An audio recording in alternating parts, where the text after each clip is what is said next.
question from CMA Inter as well as CMA final students, specifically for law. Ma'am, why are my law answers not scoring? I have prepared well. I have studied the concepts. I have by hearted the concepts. I have prepared the question and answers. My presentation was decent, but my efforts are not being reflected in the marks. Why? I get this question from so many students, and today I have the answer. And this answer is not based on my opinions. This video is not a motivational video or a life advice or opinions, personal opinions. It is based on the ICMAI examination guidelines for perfect, rather good paper presentation, and also based on the practical experience. I have checked many certified copies of students, got to know where they went wrong. Based on all this knowledge, I have come up with this video. And so, please, my personal request, all the students who are appearing for the law exam, CMA final and CMA inter students on the 11th, you have to watch this video before you understand the presentation, before you write your exam. Watch this video till the end. Share it with your friends because it's important. This is how you have to present your mark, present your answers. Even if you have adopted 2 to 3 changes from this video, that will have a huge difference in your marks. That's my promise. Let's get started. Now, in this video, first I will be discussing how you have to actually present your answer. First, a practical case study based answer. Second, a direct theory answer. And the final, the tips and the smart tricks which can have a huge impact. These are all based on the ICMI guidelines. This is not my personal advice. Let's get started. Now, first, let's see. Now, imagine this is your answer sheet. Now, first, of course, you will write down your section or a part or whatever it is, or paper number. You can write it down, or else not required, because MCQs are to be presented only in the link. You don't need to write down the MCQs again in the answer sheet. Are we clear? They will not be evaluated. Whatever is written in the OMR, that option will only be evaluated. So don't waste your time by writing the MCQ answers again.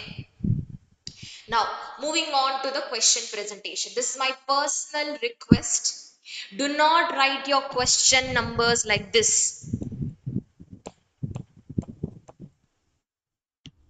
Do not write your question numbers like this. Second B, do not write it. That is not recommended in the middle of the page. First line, give a gap. Third line, give a gap. In the second line, middle of the paper, write question 2B in a box. After that, give a gap line and move on to the answer. Write down the word answer, and I have seen few certified copies. They will not have a proper format. Not just one. Many students I have seen. Maybe they are in a hurry or what. But yes, even if you write perfect words or good sentence formation, the appearance of your answer must be professional and clear. That is why please write your words at the left hand side corner of the paper, and do not number your points or anything outside these lines.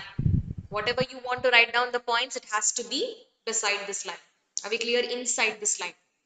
So write it down from this corner, and if this paragraph is done, leave a gap and then move on to the next paragraph. And some of the students will start their paragraph by leaving a gap. That is fine, but make sure the second line will start from the left corner. Clear? Now, moving on to the practical case study based presentation. Again, write down the question number in the middle of the page. 6, question 6B, highlight it in a box or underline it. Moving on to the next, write down the word answer.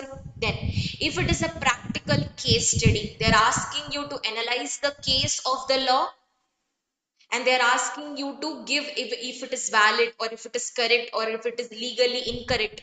What is your opinion? How will you advise this person? This is how the practical questions will be asked. First, write down the facts. If you do not have time, you can skip the facts. What do you mean by facts? What is actually happening in that particular case? Who has met whom? Who has been appointed? Or who has incurred any disqualification? What kind of contract is entered? What are the features and everything? Based on that, you will analyze who are the persons involved. Those are facts. If you want, you can write it down. That will be an add on. Otherwise, you can leave it if you don't have enough time. Now, how do you present it? Write down the word facts. Below the word facts, don't write anything.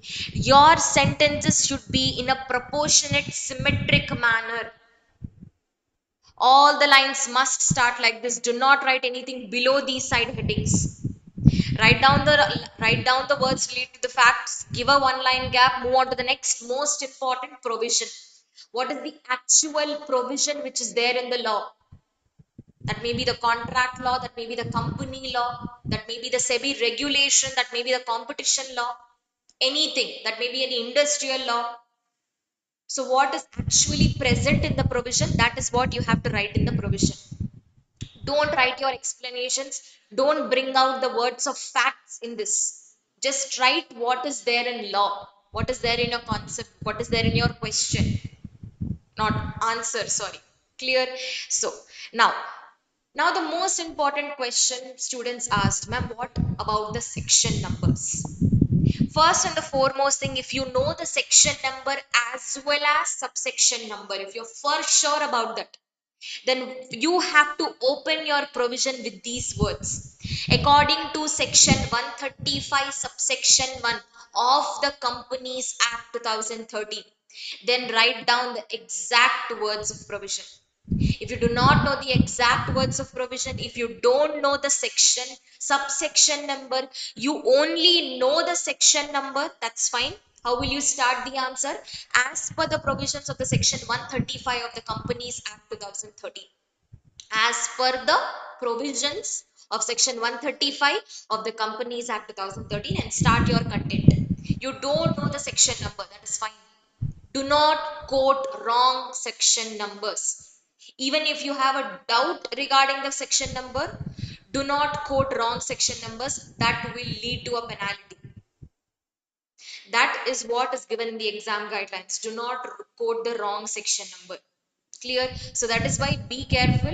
Whatever you are sure about it, only that time you can quote the section number. Are we clear? So now, if you don't know the section number, just write down as per the provisions of the Companies Act 2013, or the relevant law, whatever it is, and start your content. Now, when you're writing the content in your provision, whatever the important words are there, let's say in the 135 we have important words like net worth, yes, and turnover limit, and net profit limit, who can enter into whom, who are the parties involved. All these provisions will be applicable. Registrar, central government approval, form numbers, if you remember those, that important words must be underlined. It is recommended in the ICA guidelines. You have to underline the keywords. Most in few cases, evaluator might not read all the theory that you have written. He might just read the keywords. That is why underline the keywords and also the values. And here immediately preceding financial year, even that has to be highlighted. Are we clear? So till now what we have seen, a proper format, facts, provision, and how do you start the provision, and you have to underline when you have to quote the sections, in which scenarios you have to give up. Why? Because you should not quote the wrong sections. Clear? And no shortcuts. Don't write your WhatsApp language in the examination. Don't use shortcuts. If you're using a shortcut, NFRA, IBC, NCLT, these are shortcuts everyone know. But you have to mention the full form first and then use the shortcut. But my recommendation, don't use a shortcut at all. And also better not to use those symbols also. Equal to, while solving the practical questions you will use. But while writing the provisions, don't use this, not recommended. Use the words more than or equal to, less than, not exceeding, you can use that. Now, moving on to the last of the practical question, give a gap again after the provision and move on to the last column, which is the explanation and conclusion. Here, you have to analyze the case with the provision and write your understanding and write your conclusion. Here also, below this word, nothing has to be written. Are we clear? So what can be your lines for the conclusion? The contention is not valid. The contention is valid. The provisions shall not apply in this case. The provisions will be applicable, or the decision taken is not legally valid or legally valid. So this is how you have to conclude your case studies. Now moving on to the presentation for direct or a theory question. Direct question was asked. Write down the advantages. Briefly discuss this question, or describe this, briefly discuss this section number, or describe the contents of the board report. Are we clear? Whatever it is, if they asked a direct theory question, this is how your presentation must be there. Again, in the middle of the line, in the middle of the page, you have to write down the question number, answer, and first write down the introduction. Are we clear? Now, if it is related to the advantages of, let's say, cyber security is given. Now, first, cyber crimes is given. First, you have to write down the meaning of that particular word which they are referring to. Then you have to move on to the types, advantages, disadvantages, or the contents, or the matters, or your benefits that you have to write down. And the recommended presentation for the direct or theory questions is in point format. Point format, that to the points. Don't use arrow marks, don't use stars, don't use bullets, don't use abcd. Use 1 2 3 4 5. Better don't use roman numbers also. Use 1 2 3 4 5. Briefly write down the points. Don't write unnecessary long information. This is how you present. Ma'am, direct question, I am not able to remember. What do you want me to do? At least you might remember 2 to 3 words from that concept. At least you might have a brief knowledge about it. Yes or no? Write down that in at least 2 points. That words that you know might be allocated 1 mark, 2 mark, which is precious for you. Write down whatever is known to you. Are we clear? That's all. Next, and for side headings, if you are sure about the side headings, let's say features of company or features of corporate governance, if you are sure about the side headings, then use them.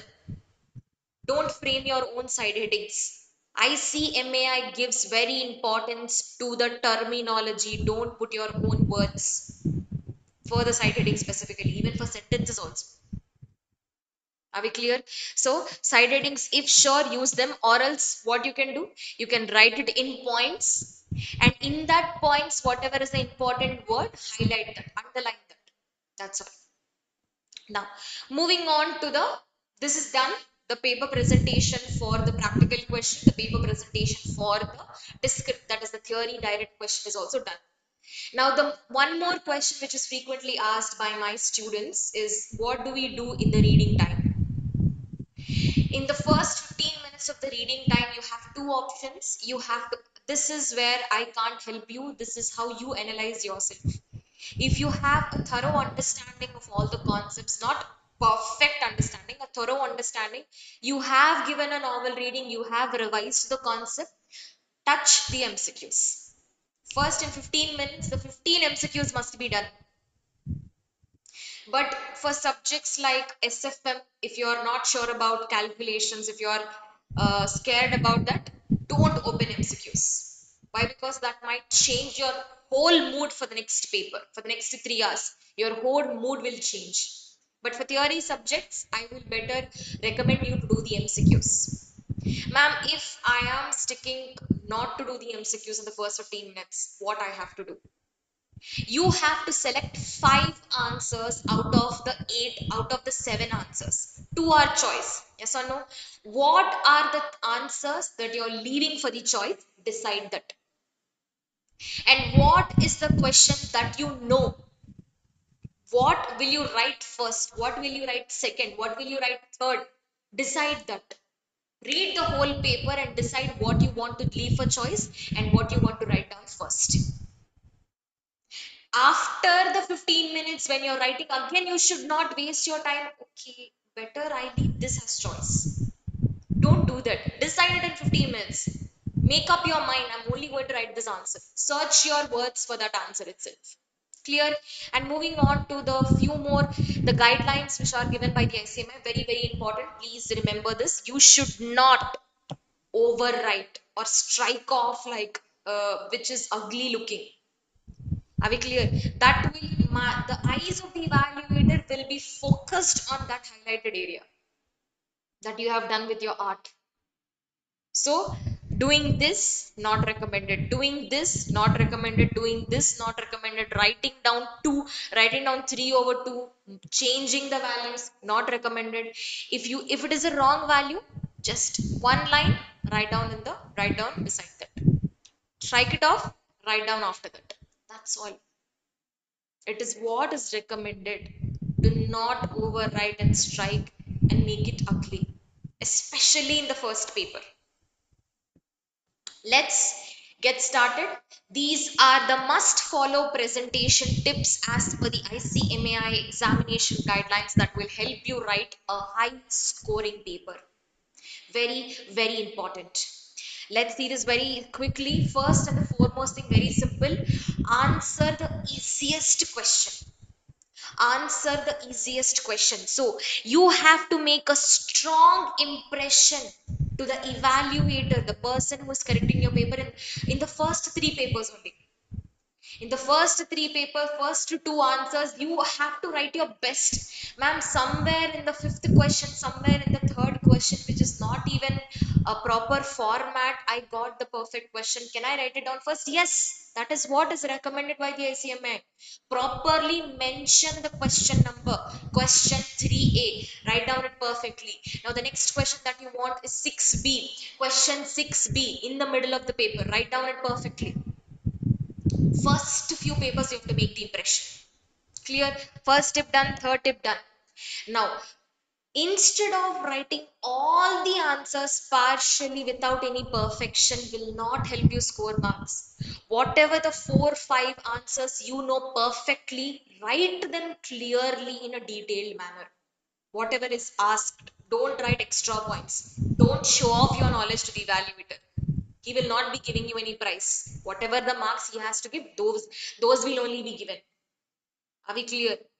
And for you, they will, in the case laws, they will ask one, two, three case studies they will ask. I mean, three answers they will ask based on different cases. First answer, don't write it in the second point. Second answer, don't write in the third point. Why? Because key will be given stepwise for each section. That is why write the answer separately. Whatever they have asked, write it down. If they have asked advantages, only write advantages. Don't go for features. Don't go for disadvantages. Don't show off your knowledge. Clear? Now, moving on to the next, stick to what asked. That is what I have given. Don't write extra provisions. Don't need to write the full background. Now, one of the recommendation which was given by the ICMAI guidelines for the subject of law is when you are writing examples for a scenario, for a provision, if you want to write examples, that will be fetching. It'll be like an add-on for you, like cherry on top of the cake. Yes, attracts. That is why it's recommended, if you have time, if you know the concept well, please frame your own answers. Whatever it is, A is doing this, B is doing this, so he has entered into the contract, or he is qualified because this. So you can create your own scenario, write it down in 3 to 4 lines. That is recommended. Are we clear? You can also write criticism, your own opinions for that case if you have time. That is what is given. Clear? And this one you have to ensure, don't ever write, please consider this question, no, Don't give personal messages to the evaluator. That will lead to a penalty. Do not talk to the evaluator in your paper. Write down the answer. That's all. Clear. So, next, avoid overwriting. That is what we have seen. More clarity we need. Whatever you are writing, the words have to be clear, not your borders, decorations, and everything not needed. Clarity is needed. Whatever words you are reading, whatever words you are writing, that have to be clear, and the evaluator must understand. If your words are so small that evaluator must correct, like, what is writing? 0 marks. This scenario should not happen. Are we clear? Please write down clearly. Okay. Next, use bullet points for the direct questions. Keep them numbered. Numbered. Bullet points does not mean arrows. Keep them numbered. Clear and to the point. That's all. Brief answers. Now, if the question starts with discuss, describe this scenario, discuss this question, then instead of points, you can use paragraphs with side headings or the headings. That is what is recommended. But if you are unaware of it, if you want to present it in points, that's fine. But elaborately discuss because the question says that. Clear. Now, if they ask any differentiate or compare in the question, then you have to use a tabular form. Clear.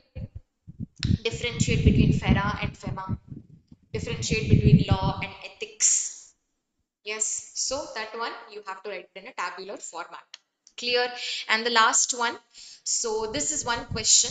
You know the question. The question number, let's assume it is 3B. You have written 3A. You know the question perfectly 3B, or you know the question, you know the answer.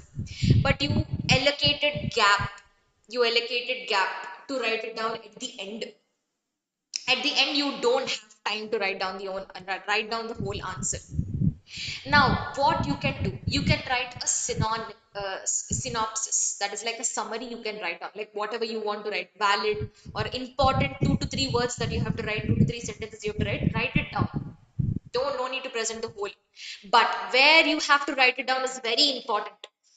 If you don't have time and you know the answer, and you write the synopsis or the summary in middle of the paper between two answers where you have left the gap, the marks will not be allocated. If you want to write synopsis or the summary of a question, why? Because you are running out of time, write it at the end of the paper.